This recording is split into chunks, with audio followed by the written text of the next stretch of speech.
more and more people sell books on leadership every year. You've talked about some of the attributes of great leaders, but just to reiterate that, so as you said, they've got to be smart, they've got to be somewhat decisive, or at least make a decision if it doesn't come to them naturally. Is there any other characteristics do you think that you look for example, when you're looking for great leaders that are going to stand out from the crowd and really, as you say, inspire and get people to follow?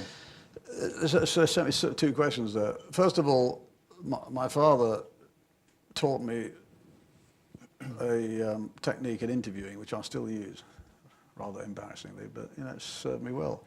And that is, if you want to be a brain surgeon, clearly you need to have a degree in brain surgery, or clearly if you want to be an atomic physicist, it's quite handy to know what happens when you mix this and that together. But if you want to go into general management, then there are other things you look for. And one of the first things, my father said to me that his interview technique most of his life was he used to look at people to see if their hair was clean, to see if their shoes were clean, and to see if their fingernails were clean when they came for an interview. And if they didn't pass any of those three tests, he didn't bother asking them any other questions. They didn't get the job. I have actually asked, I've added one more, and I say, well, do they look me in the eye?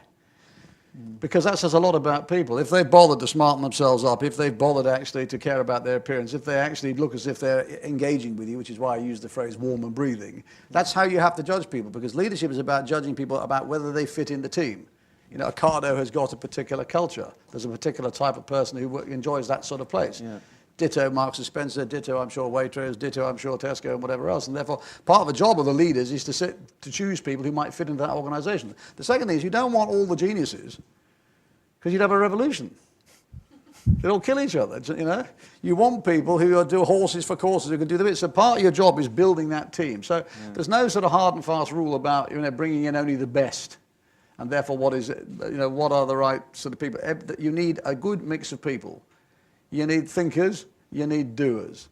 You need people who are sort of geeks, and you need people who are generalists. You need people who are sort of followers, you need people who are leavers, and it's getting that balance right, which is the most important thing.